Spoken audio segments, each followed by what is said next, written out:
This section also deals with composition of trig functions, but this time they don't match. In other words, it's not cosine, cosine inverse, or sine inverse sine. They're different trig functions. So we follow order of operations. We do what's inside parentheses first and then work our way out. And if the inside is an inverse function, we sketch a triangle and then find the outside trig function by looking at that triangle and getting the correct ratio off that triangle. If the inside part is not an inverse, then we find the exact value of the inside trig function and then do the inverse. So it's, I think, a little more straightforward than what we had been doing in the previous section. So for this one, we notice that the inverse function is on the inside. So I'm going to draw the triangle up, but I've got to figure out what quadrant am I drawing the triangle up in. So for this one, remember the cosine inverse is only allowed to be in quadrant 1 and 2. And because it's negative, I'm going to be drawing up the ratio, or drawing up my triangle in quadrant 2 here to get that negative cosine value. So this is going to be -1, so adjacent over hypotenuse is going to be whatever my angle theta is. All right, so we don't know what that angle is. We're just going to call it theta for right now. So that's really just tangent of some angle theta. I need to find the third side here, this other leg. So I'm going to use Pythagorean's theorem in parentheses, -1 squared plus y squared equals, in parentheses, 4 squared. So I have 1 plus y squared equals 16, y squared equals 15, subtract 1 from both sides, and then do the square root. Because this is a leg, remember when I take the square root, it potentially could be a plus or minus, but because the y value is going up, or we're in quadrant 2, we're using the positive of that value. So we have our triangle all drawing up real pretty, and now I need to know what is tangent of that angle. Tangent is opposite over adjacent. Square root of 15 divided by -1 is just negative square root 15.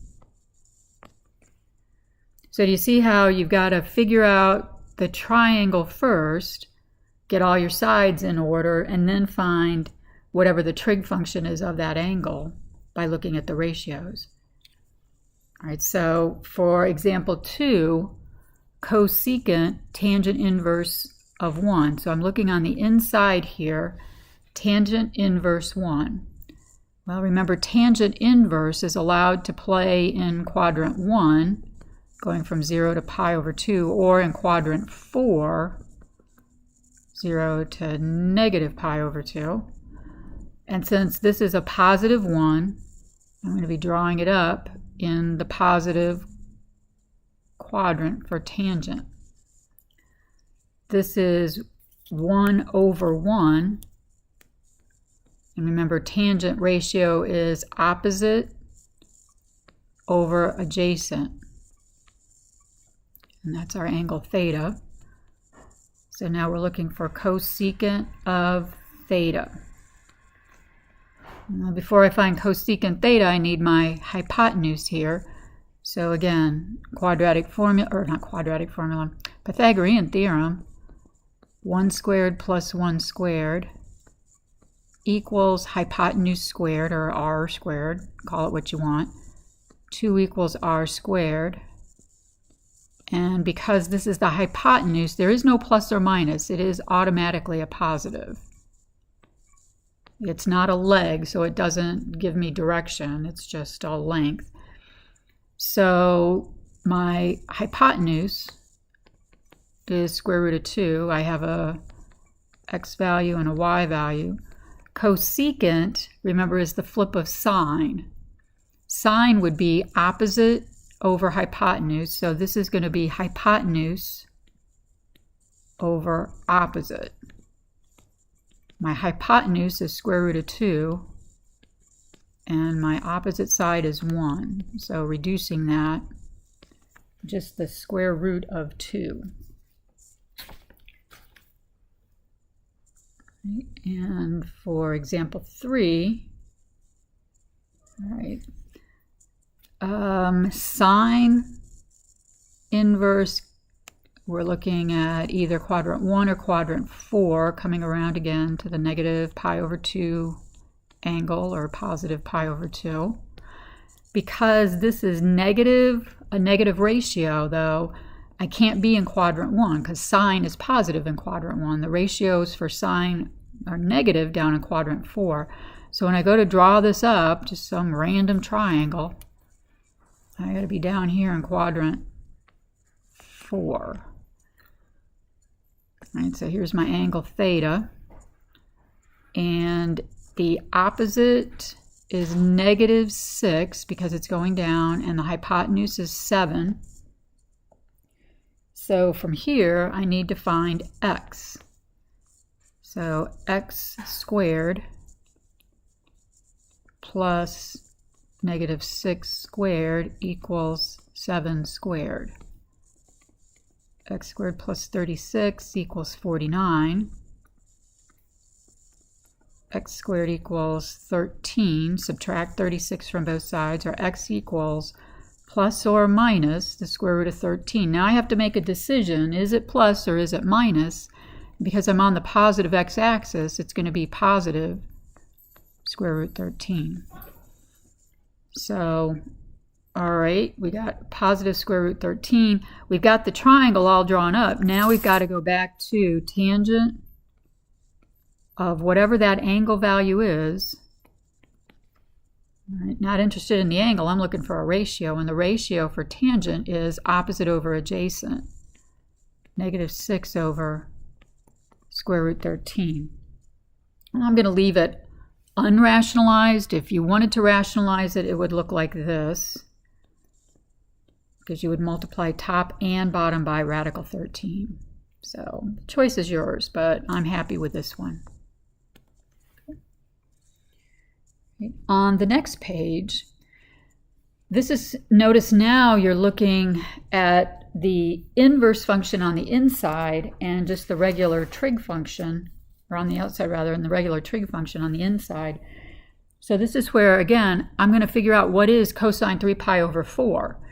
This goes back to your unit circle. Cosine of 3 pi over 4 is negative radical 2 over 2. It's the x value at 3 pi over 4. Now, 3 pi over 4, it doesn't matter what quadrant that's in, because this isn't an inverse question yet. This is just what is cosine 3 pi over 4, kind of like what we were doing on the first few sections of this course. But, and I'm losing here, sine inverse of negative radical 2 over 2. Well, now that I'm talking about inverse, I have to keep my angle answer between negative pi over 2 and pi over 2.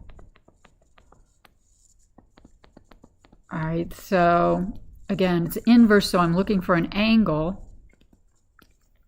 It's negative, so it's got to be down here, and I'm coming in this direction, so it's going to be the negative pi over 4.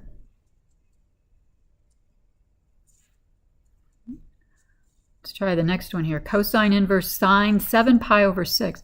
I know 7 pi over 6 is over here, and you might be thinking, whoa, that's out of bounds, but it's not, because it's not an inverse question. This is just go to 7 pi over 6 and tell me what the y value is for that angle. So 7 pi over 6, the y value is negative 1/2.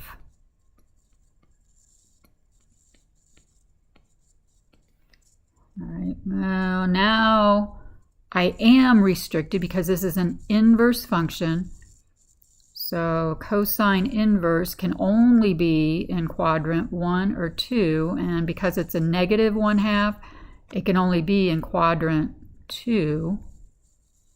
So now I'm looking for where is the x value, negative 1/2. And that's going to be at 2 pi over 3. Okay. Let's try one more. Cosine inverse sine 5 pi over 3. Now go to the unit circle, figure out what sine of 5 pi over 3 is, or you should really have that kind of memorized. This would be cosine inverse of negative radical 3 over 2. It's the y value at 5 pi over 3. But now because you're being asked what's the cosine inverse, we're restricted on the angle answer that I can be given, or that I can give you. It's got to be between 0 and pi. Negative radical 3 over 2 is going to be sitting over here, and that's going to be at 5 pi over 6. Remember, if it's a cosine inverse, we're looking for an angle measurement, and that angle has to be a number or an angle between 0 and pi. Okay. So in the following, use the unit circle to find the exact value. Well, I could go back to what I was doing before, draw up the triangle. And to me, I like doing this because I know cosine can only be in cosine inverse can only be in quadrant 1 or quadrant 2 over here, and it's positive, so it's going to be in 1. I draw up my triangle, adjacent over hypotenuse. I figure out this side, 1 squared plus something squared equals 2 squared. Y squared equals 3. Y equals plus or minus square root 3. We're going up. The y value's up, so it's positive square root 3. So now the question is, what is tangent of that angle? And it's adjacent, or opposite rather, over adjacent, square root 3. You could have used the unit circle on this because 1/2 is one of our special ratios. And just like in this next example, 8, negative radical 2 over 2 is one of our special ratios. So I could go to my unit circle and figure it out that way. Or if I just want one rule to remember, that rule is if it's inverse on the inside, I'm drawing up a triangle. It's negative radical 2 over 2. I've got to be down here in quadrant 4. Because it's sine inverse, I can only be in 1 or 4. Quadrant 4 is where I'm negative. So opposite, negative radical 2. Hypotenuse always positive. And then figure out the other side. So x squared plus negative radical 2 squared equals 2 squared. X squared plus a negative squared is positive. Square root of 2 squared is just 2. 2 squared is 4. Subtract the 2 and then hit it with a square root. And again, because it's a leg, it's plus or minus. But because it's on the positive x-axis, it's going to be positive root 2. So once I have my triangle all drawn up, I can now look for what is secant theta. Secant is the flip of cosine. Cosine is adjacent over hypotenuse, so this would be hypotenuse over adjacent. So hypotenuse 2, adjacent root 2.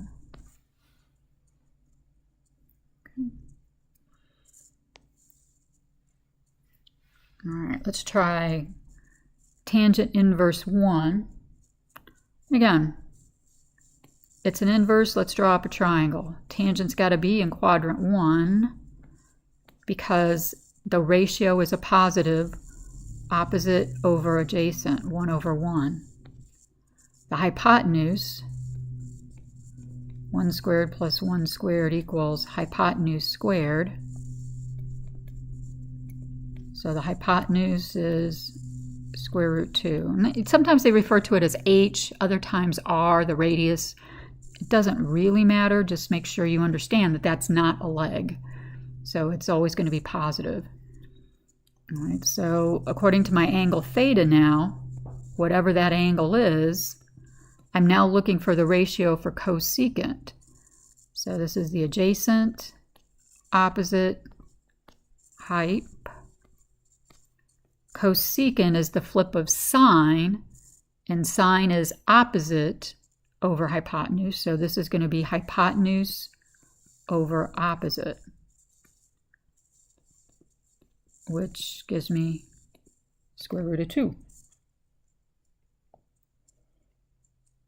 And now for the last one here, cosine inverse negative radical 3 over 2. I deal with the inverse first.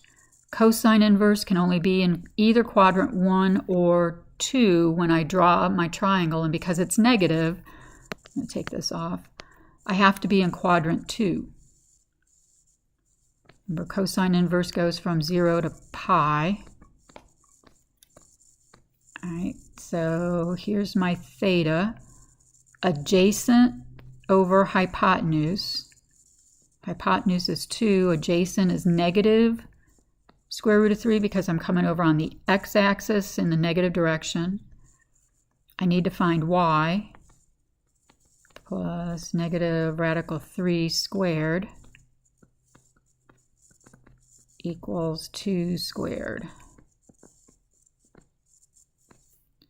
All right, so y squared plus, and when I square a negative, it's positive, and when I square a square root, it comes off. And then 2 squared is 4. Solve for y. Subtract 3 from both sides, and then, again, hit it with a square root. Plus or minus the square root of 1, but your y value is going up, so it's going to be positive 1.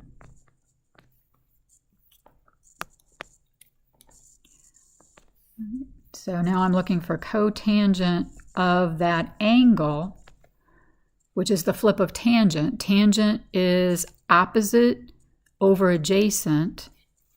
So this is going to be the adjacent side over the opposite. My adjacent is the side touching the angle, opposite across from the angle.